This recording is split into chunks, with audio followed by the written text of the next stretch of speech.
स्वागत. पाहूयात आजच्या महत्त्वाच्या घडामोडी.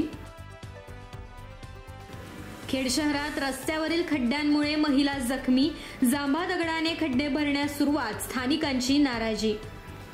जगबुडी नदीपुलानंतर वाशिष्ठी नदीपुलाला तडे गेल्याचा प्रकार समोर.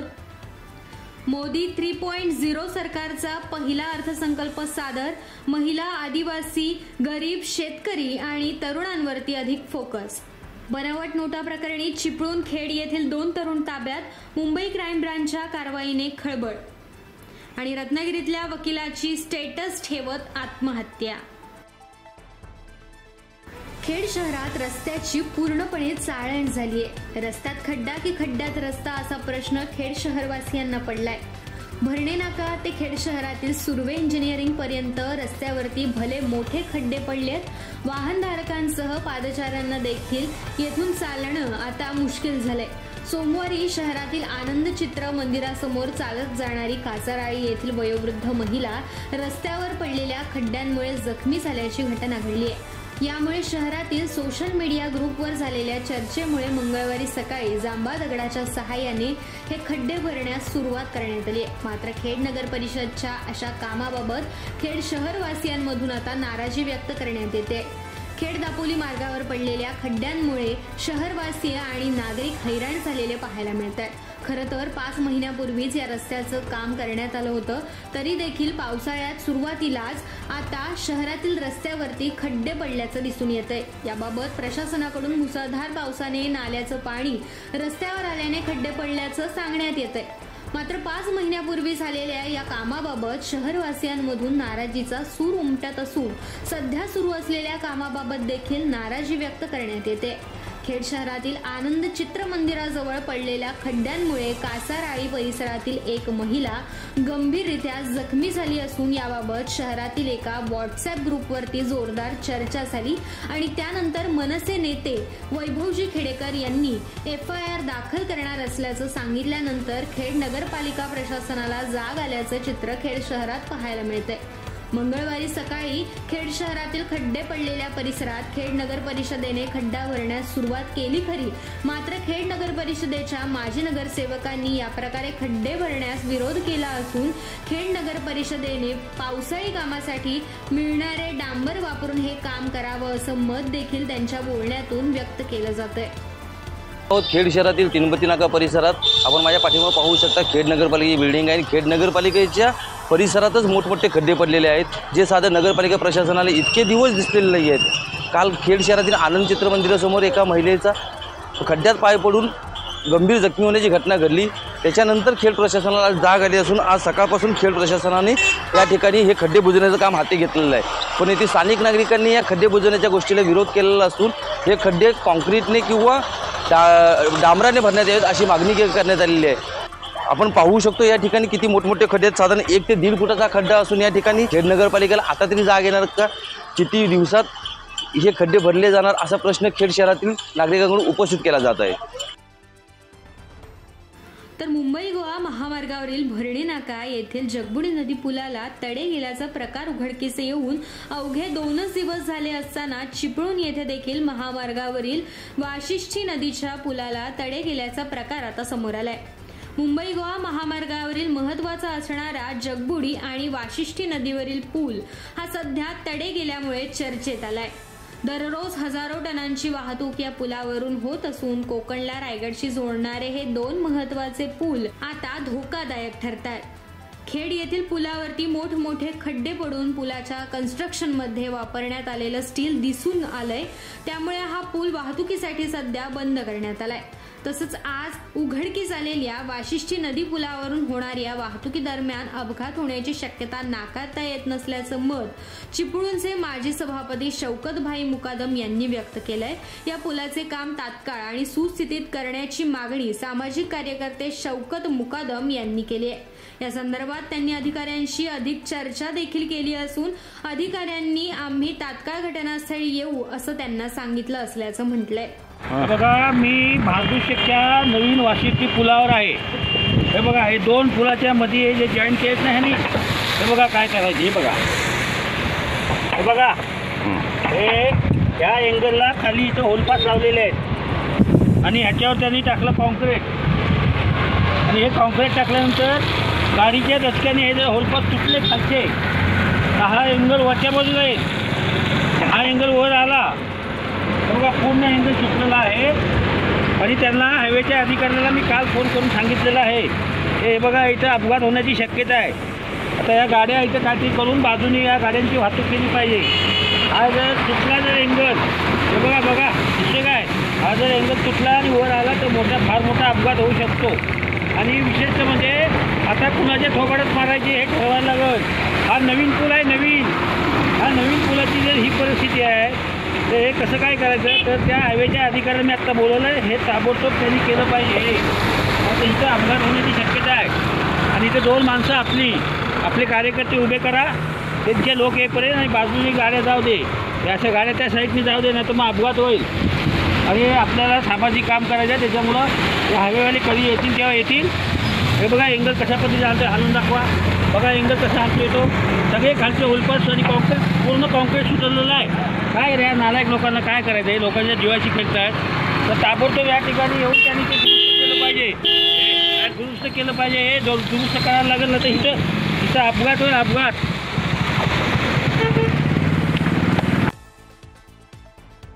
तर केंद्रीय अर्थमंत्री निर्मला सीतारामन यांनी आज संसदेमध्ये केंद्रीय अर्थसंकल्प सादर केलाय. निर्मला सीतारामन यांचा हा 7वा आणि मोदी सरकारचा हा 13वा अर्थसंकल्प आहे. या अर्थसंकल्पामध्ये महिला, आदिवासी, गरीब, शेतकरी आणि तरुणांवरती अधिक फोकस करण्यात आलाय. आजच्या या अर्थसंकल्पातून पायाभूत सुविधांवरती भर देण्यात आलाय. अनेक मोठ्या घोषणा यावेळी करण्यात आल्यात. आयकरात बदल करण्यात आलाय. तसेच बिहार आणि आंध्र प्रदेशासाठी अत्यंत महत्त्वाच्या योजना जाहीर करण्यात आल्यात.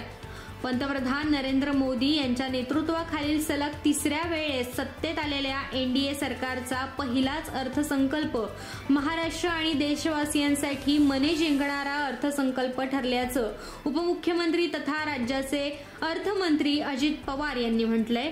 मध्यमवर्गीय आणि नोकरदार वर्गाच्या आशा आकांक्षा अपेक्षांची पूर्तता करणारा शेती, उद्योग, व्यापार, शिक्षण, आरोग्य, सहकार, रोजगार, स्वयंरोजगार, विज्ञान, संशोधन, कौशल्य विकास, सामाजिक न्याय, महिला सक्षमीकरण अशा सर्व क्षेत्रांच्या विकासाला बळ देणारा, मजबूत विकसित भारताची पायाभरणी करणारा, देशाला विश्वशक्ती बनवण्याच्या वाटेवरती नेणारा हा अर्थसंकल्प असल्याचं बोललं जातंय.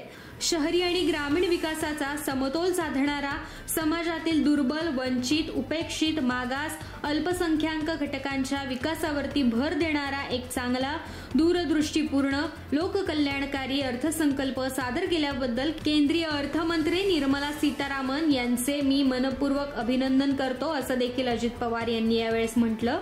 तसंच या अर्थसंकल्पातून नेमकं काय मिळालं याची माहिती देखील त्यांनी दिली आहे. पंतप्रधान नरेंद्र मोदी यांनी एनडीए सरकारचं स्वप्न साकार करण्याचं आता निश्चित केलंय. स्वातंत्र्याच्या शतक महोत्सवाआधी हे स्वप्न पूर्ण करण्याचं निश्चित केलंय. या स्वप्नपूर्तीसाठी दूरदृष्टीने हा अर्थसंकल्प सादर करण्यात आल्याचं सांगण्यात आलंय. अर्थसंकल्पामध्ये कोणत्या क्षेत्रासाठी काय मिळालंय याची सविस्तर माहिती देण्यात आली आहे. यामध्ये शेती क्षेत्रात उत्पादकता वाढ, रोजगार, स्वयंरोजगार, कौशल्य विकासावरती भर, मनुष्यबळ विकास आणि सामाजिक न्यायाकडे विशेष लक्ष, तर उत्पादन आणि सेवा क्षेत्राचा विकास तसेच शहरांच्या नियोजनबद्ध विकासावरती भर देण्यात येणार आहे. ऊर्जा संरक्षण तसेच पायाभूत सुविधांचा विकास, संशोधन आणि विकासाला प्राधान्य देण्यात येणार आहे. तसेच नव्या पिढीसाठी सुधारणा अशा 9 क्षेत्रांना दिलेलं प्राधान्य देशाच्या सर्वांगीण विकासाला चालना देणारं असून देशाला सर्व क्षेत्रात पुढे घेऊन जाणारा हा अर्थसंकल्प असण्याचं सांगण्यात आलंय. बनावट नोटा तयार करून त्या चलनात आणणाऱ्या रत्नागिरी जिल्ह्यातील चिपळूण आणि खेड येथील 2 तरुणांना मुंबई क्राईम ब्रांचने ताब्यात घेतलंय. त्यामुळे संपूर्ण जिल्हाभरात आता या घटनेमुळे खळबळ उडाली आहे. तर सदर प्रकरणातील कारवाईला स्थानिक पोलिसांनी मात्र दुजोरा दिलाय. गेल्या काही दिवसापासून जिल्ह्यातील काही बाजारपेठांमध्ये बनावट नोटा उपलब्ध होत असल्याची चर्चा आहे. 200 ते 500 रुपयांच्या या नोटा असून त्यातील काही नोटांचे रंग हे फिकट पडत असल्याचं नागरिकांना दिसून आलं. अशातच चिपळूण आणि खेड येथील तरुणांना मुंबई क्राईम ब्रांचने आता बनावट नोटा केल्याप्रकरणी ताब्यात घेतल्याने मोठी खळबळ उडाली आहे। 2 दिवसापूर्वी मुंबई क्राईम ब्रांच अधिकाऱ्यांनी चिपळूण आणि खेड पोलीस स्थानकात संपर्क साधून संबंधित तरुणांना ताब्यात घेतलं। संदीप निवळकर आणि ऋषिकेश निवळकर हे दोघेही राहणार खेड संगलड अशी आरोपींची नावं असून दोघांनाही मुंबई येथे अटक करण्यात आलंय आणि अधिक तपास मुंबई क्राईम ब्रांच करत आहे। तर रत्नागिरी जिल्ह्यातील एका वकिलाने मोबाईलवरती स्टेटस ठेवून आत्महत्या केल्याची घटना घडली आहे। मूळचे राजापूर येथील आणि सध्या रत्नागिरी शहरात वकिली व्यवसाय करणाऱ्या ॲडव्होकेट सौरभ सोहनी यांचा मृतदेह मंगळवारी सकाळी रत्नागिरी येथील खडपे वठार भागात आढळून आला। ॲडव्होकेट सौरभ सोहनी यांनी काल रात्री आपल्या मोबाईलवरती स्टेटस ठेवून भाटे पुलावरून उडी मारून आत्महत्या केल्याचं समोर आलंय। सोमवारी संध्याकाळी मुसळधार पाऊस पडत असताना ॲडव्होकेट सौरभ सोहनी मोटारसायकलने भाटे पुलावर जात तेथून त्यांनी समुद्रात उडी मारली। आज सकाळी त्याचा मृतदेह खडपे वठार भागात आढळून आला। काल रात्री 9 ते 9:30 वाजण्याच्या दरम्यान ॲडव्होकेट सौरभ सोहनी यांनी आपल्या मित्राची गाडी घेऊन जेवायला जातो असं सांगून ते बाहेर पडले। त्याच दरम्यान सौरभ यांनी एक स्टेटस ठेवला। यात त्यांनी असं म्हटलं की माझ्या मृत्यूला फक्त मी जबाबदार आहे। माझी शेवटची इच्छा म्हणून कृपया माझ्या मित्रांची, माझ्या नातेवाईकांची, माझ्या रूममेटची, मी राहत असलेल्या मालकांची अथवा अन्य कोणाचीही चौकशी करू नये ही विनंती आणि क्षमस्व। ॲडव्होकेट सौरभ सोहनी यांचा हा स्टेटस त्यांच्या मित्रांनी वाचल्यानंतर लगेचच पोलीस स्टेशन गाठलं। पोलिसांनीही तात्काळ मोबाईल लोकेशन तपासलं। सर्वांनी शोध घेण्यास सुरुवात केली असता भाटे पुलावरती त्यांना मोटारसायकल मिळाली, परंतु समुद्राला असलेलं पाणी आणि प्रचंड अंधार तसेच पाऊस यामुळे सौरभ यांचा नीट शोध घेता आला नाही। तर सकाळी खडपे वठार समुद्रकिनारी सौरभ सोहनी यांचा मृतदेह आढळून आला। सौरभ यांच्या जाण्याने त्यांच्या मित्रपरिवार आणि कुटुंबियांकडून दुःख व्यक्त करण्यात येत आहे। तरी सौरभ सोहनी यांनी आत्महत्या का केली याबाबत आता पोलीस तपास सुरू आहे। आज मंगळवारी मनसे अध्यक्ष राज ठाकरे यांच्या निवासस्थानी पार पडलेल्या बैठकीनंतर मनसे राज्य सरचिटणीस वैभवजी खेडेकर यांनी आपली प्रतिक्रिया दिली आहे। मनसे महाराष्ट्रात विधानसभेसाठी 200 ते 225 जागांवरती निवडणूक लढवणार असून सत्तेच्या चाव्या या राज ठाकरेंच्या हाती येतील असं मत वैभवजी खेडेकर यांनी यावेळेस व्यक्त केलं। मनसे महाराष्ट्रात विधानसभेच्या सर्व जागा लढवणार असून त्याची तयारी सुरू केल्याचं सांगतानाच मनसे महायुतीचा भाग न होता स्वतंत्र पक्ष म्हणून लढेल आणि सत्तेच्या चाव्या या मनसेच्या म्हणजेच पक्षप्रमुख राज ठाकरे यांच्या हातात राहतील असं मत देखील वैभवजी खेडेकर यांनी यावेळेस व्यक्त केलंय। आजच सन्माननीय राजसाहेब ठाकरे यांच्या निवासस्थानी महाराष्ट्रातल्या सगळ्या पदाधिकाऱ्यांची बैठक झाली आणि एक मात्र निश्चित आहे की येणाऱ्या विधानसभेमध्ये महाराष्ट्र नवनिर्माण सेनेच्या सर्व जागा ह्या महाराष्ट्रामध्ये लढवण्याचा निर्णय ह्या ठिकाणी झालेला आहे। सन्माननीय राजसाहेब ठाकरे येत्या 1 ऑगस्टपासून महाराष्ट्राच्या दौऱ्यावर निघतील। या महाराष्ट्रामध्ये ही जी राजकीय परिस्थिती बदललेली आहे त्याचा नक्कीच फायदा महाराष्ट्र नवनिर्माण सेनेला होईल। महाराष्ट्र नवनिर्माण सेना या तिघांच्या युतीमध्ये चौथा पार्टनर होण्याच्या मनस्थितीमध्ये नाही आणि म्हणून आमच्यासारख्या सगळ्याच नेत्यांची आणि कार्यकर्त्यांची भावना सन्माननीय राजसाहेब ठाकरेंनी लक्षात घेतली आहे आणि एकंदरीत महाराष्ट्राचा कल लक्षात घेता महाराष्ट्र नवनिर्माण सेना येणाऱ्या विधानसभेमध्ये 200 ते 225 सीट या ठिकाणी लढवेल आणि निश्चित या ठिकाणी सत्तेच्या चाव्या या सन्माननीय राजसाहेब ठाकरे यांच्या हातामध्ये असतील एवढं मात्र नक्की आहे। धन्यवाद। डॉक्टर बाळासाहेब सावंत कोकण कृषी विद्यापीठ दापोली येथील डॉक्टर स्वामीनाथन सभागृहामध्ये राज्याचे उद्योगमंत्री उदयजी सामंत यांच्या अध्यक्षतेखाली तसेच डॉक्टर बाळासाहेब सावंत कोकण कृषी विद्यापीठाचे कुलगुरू डॉक्टर संजय भावे आणि दापोली विधानसभा मतदारसंघाचे आमदार योगेशदादा कदम यांच्या प्रमुख उपस्थितीमध्ये आढावा बैठक संपन्न झाली। या आढावा बैठकीमध्ये विविध कृषी विषयक मुद्द्यांवरती सविस्तर चर्चा करण्यात आली। तसेच या मुद्द्यांवरती हलगर्जी करणाऱ्यांवरती कडक कारवाई करण्यात येईल अशी ताकीद देखील यावेळेस देण्यात आली। त्या प्रसंगी माजी मंत्री तथा शिवसेना नेते रामदासभाई कदम हे देखील उपस्थित होते। इन्फिको आय केअर हॉस्पिटलमध्ये सुप्रसिद्ध रेटिना तज्ञ डॉक्टर प्रसाद कामत हे 3D तंत्रज्ञानाच्या सहाय्याने नेत्र पडद्याची तपासणी करत असून या संधीचा लाभ आता नागरिकांना घेता येणार आहे।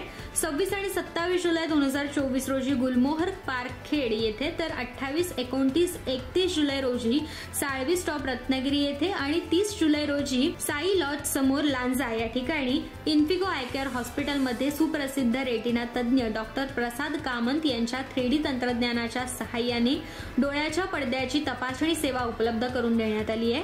त्यामुळे या सेवेचा लाभ घेण्यासाठी आजच आपण पूर्व नोंदणी करावी असं आवाहन इन्फिगो आय केअर हॉस्पिटल यांच्यातर्फे करण्यात आलंय। खेड शहरातील भडगाव येथील श्रीकृष्ण गोविंदा पथकाचा सराव शुभारंभ रविवारी रात्री श्रीकृष्ण मंदिरासमोरील होळीच्या मैदानावरती करण्यात आला। यावेळी उद्योजक ओंकार उसरे, राजेश भुवड, मादगे यांच्या हस्ते या सरावाचा शुभारंभ पार पडला। यावेळी श्रीकृष्ण गोविंदा पथकाचे प्रशिक्षक अमित धावडे आपल्या सर्व गोविंदा सहकाऱ्यांसह उपस्थित होते। भडगावमध्ये श्रीकृष्ण गोविंदा पथकाचे हे 14वे वर्ष आहे। या पथकामध्ये उसरेवाडी, नक्षेवाडी आणि शेवरवाडी या तीनही वाडीतील गोविंदा सहभागी आहेत। गेल्या 13 वर्षात श्रीकृष्ण गोविंदा पथकाने मोठ्या मेहनतीने संपूर्ण जिल्ह्यातच नव्हे तर रायगड जिल्ह्यातही बोलबाला करून एक उत्कृष्ट आणि नावाजलेलं पथक म्हणून नावलौकिक मिळवलाय। रविवारी रात्री श्रीकृष्ण मंदिरात विधिवत श्रीफळ वाढवल्यानंतर होळीच्या मैदानावरती मान्यवरांच्या हस्ते याचा शुभारंभ पार पडला। त्यानंतर शेवरवाडीतील श्री विठ्ठल रखुमाई मंदिरात गर्देश मोगरे यांच्या हस्ते श्रीफळ वाढवल्यानंतर त्याच ठिकाणी प्रशिक्षक अमित धाडवे यांनी सर्व आपल्या गोविंदांना सहकाऱ्यांना संबोधित करून काही महत्त्वाच्या टिप्स देऊन आपल्या श्रीकृष्ण गोविंदा पथकाचं नाव सर्वदूर पोहोचवा असं सांगितलं।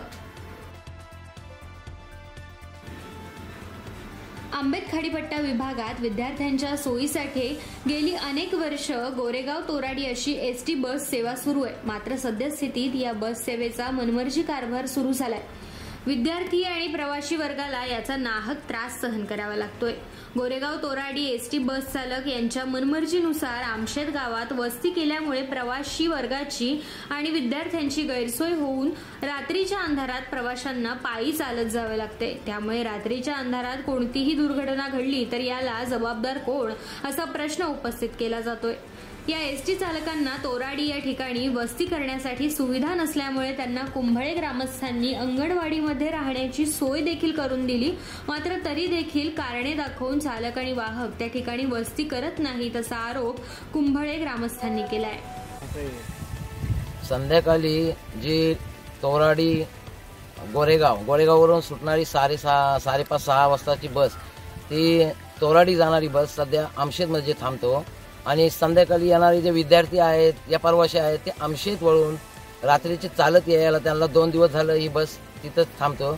आम्ही कंडक्टर आणि ड्रायव्हरला विचारलं होतं, त्यांनी सांगितलं की बस पुढे जाणार नाही, आम्ही आमशेतमध्येच थांबवू।